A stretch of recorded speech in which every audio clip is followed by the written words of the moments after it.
celebrating the power of possibility. I'm Brian Clay, and I believe anything is possible.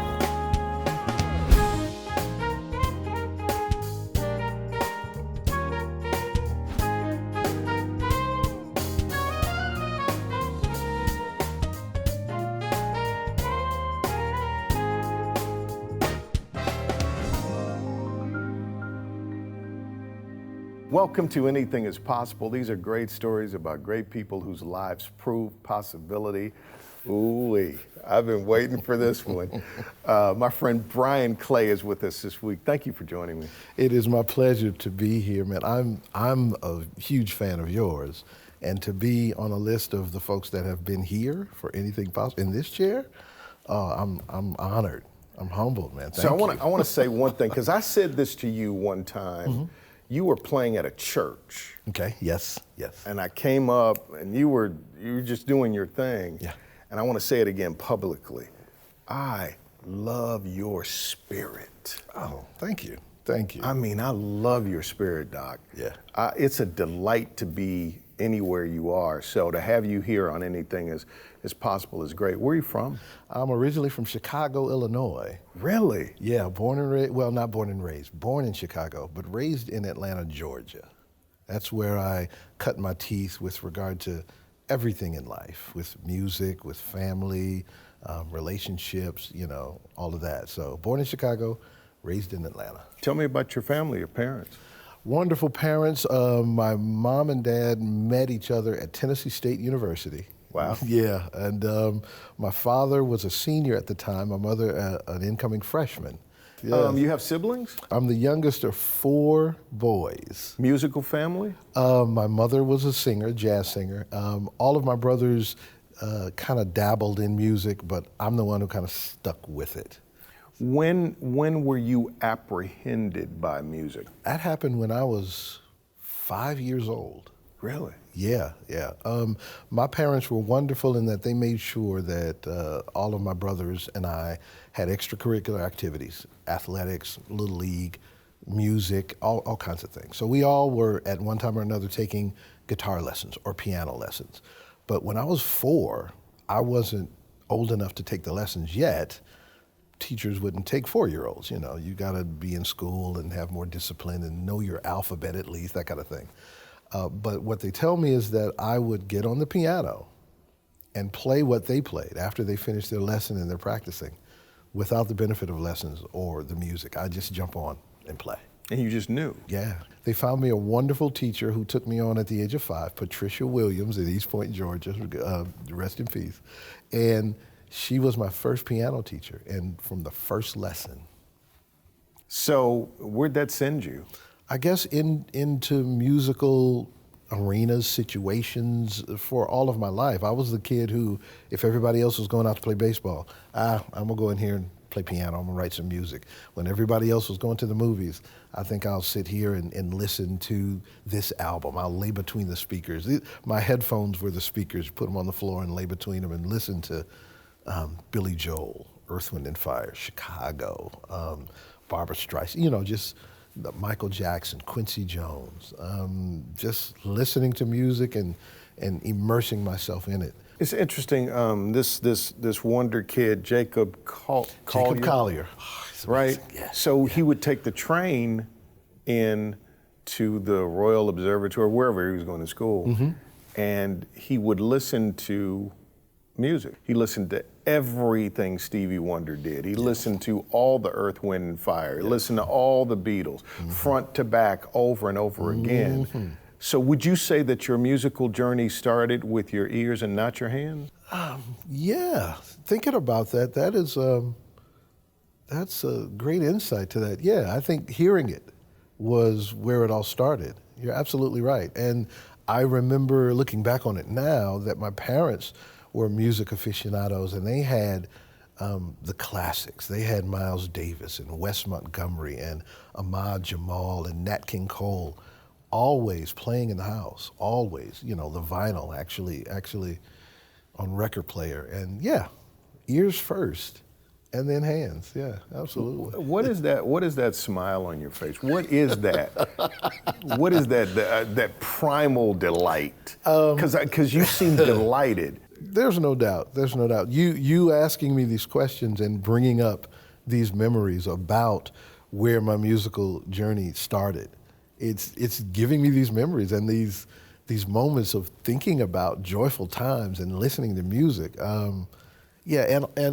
And I've thought about this in the past year and a half, where we've all been kind of separated and sent into our own spaces to figure things out with COVID.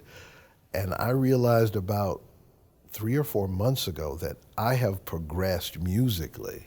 Really? In the last year. So you feel like you've grown? More than previous years, yes. Really? Yes, just the time spent. You know, when everything is open and you can go to and fro and you're doing this engagement and writing for that or whatever, life is busy, but when you are sitting in the house for 8 hours a day and sitting in front of your keyboard and listening and playing and, you know, coming up with ideas and creating, I have realized, listening to the things I've done over the last year, that I've progressed here at 56 years old. It's a beautiful thing. And it's wonderful. It's wonderful, man. It's a beautiful thing. Yeah. Why don't we get a break, and why don't we need to go to the piano. Okay. I think if we're at the piano, this conversation is going to really blossom. I tell people all the time that I can't pass by a piano without sitting down and doing something. So. Would a Steinway be appropriate? It'll do. Yes, a Steinway would work. Yes, sir. Brian Clay is my guest. We'll go to the piano. Ooh, wait for this. You're watching Anything is Possible. Possibility powered by Pilot Flying J, Covenant Health, Home Federal, and the Knoxville News Sentinel. Coming up. He called me first thing Saturday morning and told me my mom had passed away. 2 years later, my dad passing away. You go through this. Yeah. What happens here? I wrote. What'd you write? A song for them. This is Anything is Possible, and I told you we were going to come to the piano with my friend Brian Clay. Man, I'm so excited. I don't know what to do. We've already kind of had church before we got to this moment. Right. Absolutely. You started a piano at 4 years of age. Yeah. You start classical. Yes. Yeah. Absolutely. Give me a Beethoven Sonata Pathetique.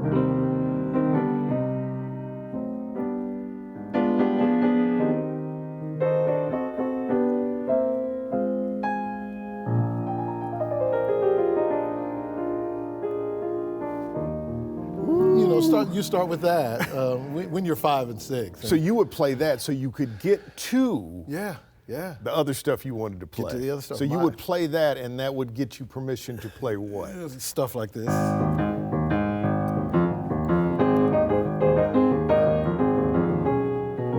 Yep. And my favorite part.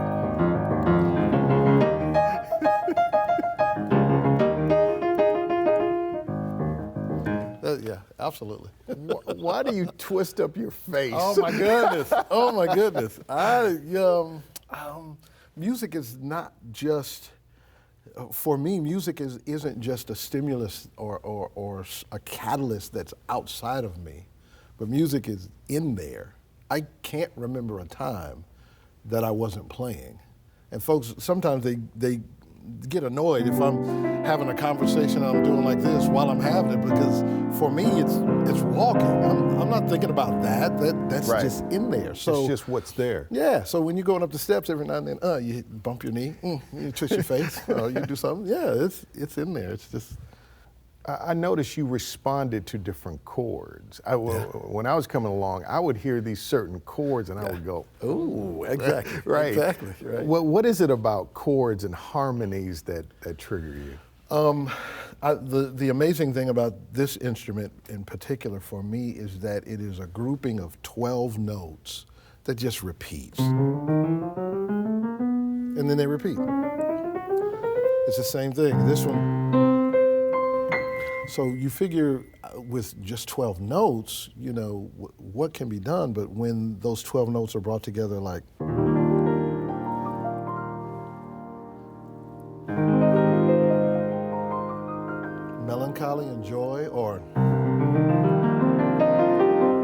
sorrow, really happy.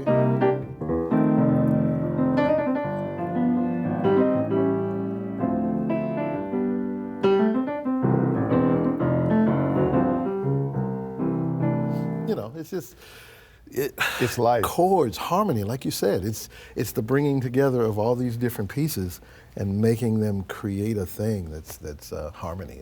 Who are some of the people you worked with? Because you've had a career. Yeah, I've had the fortunate experience of, I came up, like I said, raised in Atlanta. And Atlanta is probably right on that level of where the New York music scene is, the LA music scene. You've got Chicago blues, you have Memphis and Detroit, but Atlanta in the last 30, 40 years has really become a mecca for music. So I'm a broadcaster, a veteran broadcaster of 25 or 30 years, and I work for jazz stations. So when the jazz guys come to town, they come through the station, and I get to say, hey, you need an opening act for this? You need somebody to sit in with you? And more than not, musicians are welcome to that thing. So I've had the privilege of opening for George Duke, for Joe Sample. We talked about, pianists like that. Contemporary jazz guys like Brian Culbertson, Najee, Gerald Albright, Norman Brown, Kirk Whalum, one of my favorites, and I got to perform with him, not only in Atlanta, but here in Knoxville. I brought him to town. And so, the resume is really cool, but what I always say is I got cool friends, I have the pleasure of having some pretty cool friends. Tough stuff in your life. What's some of the toughest stuff you've been through in your life?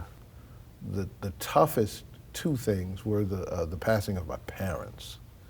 And this probably 9 or 10 years ago, my mother passed away first. I didn't realize I had moved here to Knoxville about 2 years previous to there, and my parents were still in Atlanta. And she got sick, battling cancer for a long, long time. And I guess the one thing that I regret is the fact that my dad called me on a Friday evening, and he said, hey, come on down to town. Things are happening and you need to be here. And I told him I'll leave in the morning about 10 o'clock because I've got a couple things to do and then I got to coach a basketball game.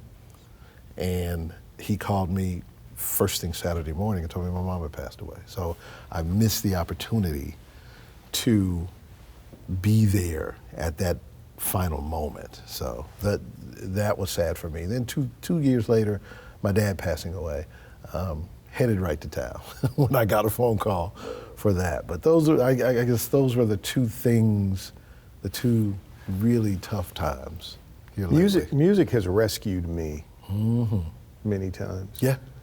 You go through this. Yeah. What happens here? What did you play? What did you say? I wrote. What'd you write? A song for them.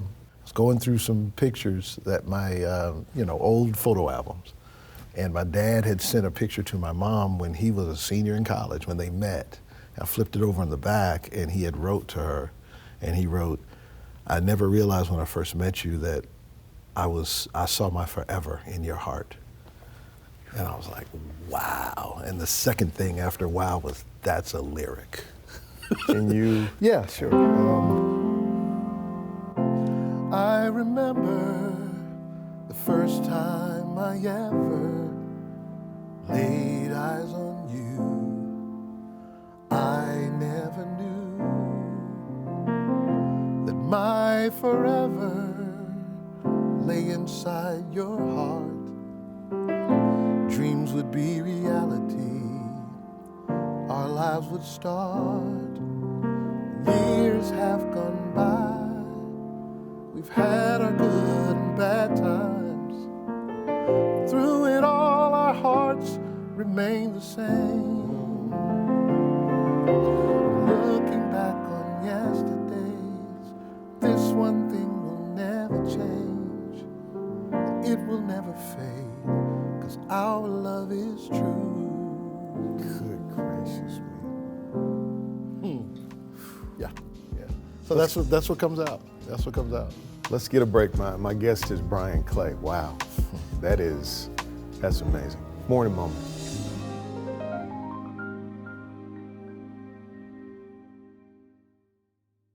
I met somebody that's a huge fan of you. I mean, they're just like bonkers. I mean, your wife. Yes, absolutely. I wonder if she loves what you do more than you love what you do. That is very, very possible. Talk yes. about the power of that relationship. Yeah.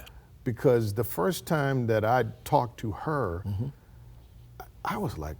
I was blown away at the force of the love and support for what you do. Yeah, yeah. I am continually blown away by that same thing. She is my ultimate supporter. She is everything that I am not, even in the realm of my creative energy. You know, as creatives, sometimes we are more creative than anything else. Right. So we'll have a vision for something, and there might be a stairway and a hallway and another stairway and all building blocks to get there. Well, she's the building blocks. Good gracious. For me. That if I'm trying to do something or attempting at being creative, that she creates space for me to do that, that she does the things necessary in ways that I can't at the same time to prepare for that. And she's my biggest fan. You know, sometimes I'm like, baby, you sure you want to go to this gig? You might be bored kind of sitting over there. And she's there for me. It's everywhere. It's unbelievable. I think that's amazing. Yeah. You said during COVID that you've grown musically. Mm-hmm. Mm-hmm. And you've been writing. Been writing, yeah. And COVID has drawn out of you a special piece. It has. Early on, when everything started to happen, and then the frenetic pace of it all started, March, April, May last year, I was sitting at the house at my piano a lot because it was there and there was nothing else to do and nowhere else to be. And I felt there was a need for some type of encouragement. I know music is what people will listen to. Music is what people use to get through things. So I figured if I write a song, maybe someone will hear it and it'll help them through a situation. So I wrote a little song. Let me hear it. It's called We Can Do This Together. These are trying times. Some days are hard to handle, and the challenges we face show us life is so fragile. So we close our eyes to the things before us, and we hope and we pray that our Creator will restore us, but we're so unsure of what will be. But when we open our eyes, this is what we see. The sun rose today and chased the clouds away, and a bird took flight with wings upon the wind, and a child laughed, wiped away a tear, and a stranger smiled, and hearts began to mend. We can do this together. We can handle this together.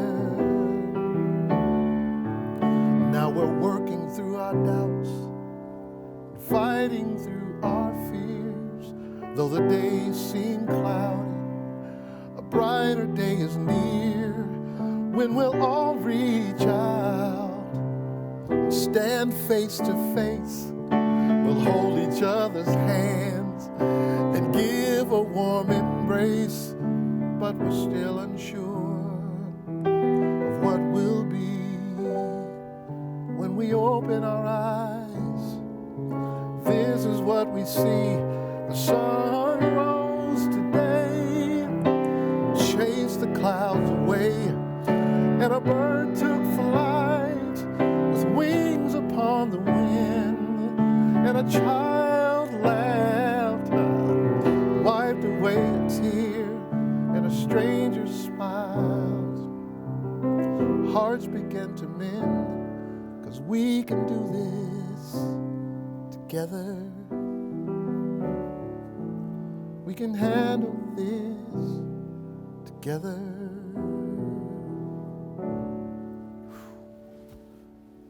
My God. Yeah. My My God. Yeah, yeah. The things of life will bring things out of you, the things that are placed in you. I'm a firm believer, and I say this over and over, the gift that God places in each of us, the gift that God gives you, is God's gift to the world through you. Mm-hmm. So I just try to share the gift. Yeah, the thought that I could create some music that would encourage somebody, that was the intention. That was the intention. It wasn't, let's make some money, let's do this, let's do that. It was that. One person hears it, and they're encouraged. And that is a possibility. Absolutely. That we could do this together. Mm-hmm. Brian Clay, man, I love you, bro. How do we get more of you? Well, my radio show is called Jazzpirations. It's a mixture of jazz and inspiration. Every Sunday afternoon here on local radio at 99.7 FM, WJBE. But I also have a website that streams 24 hours a day at jazzpirations.com. Okay, and then my social media, search for Brian Clay Jazz everywhere, and you'll find me.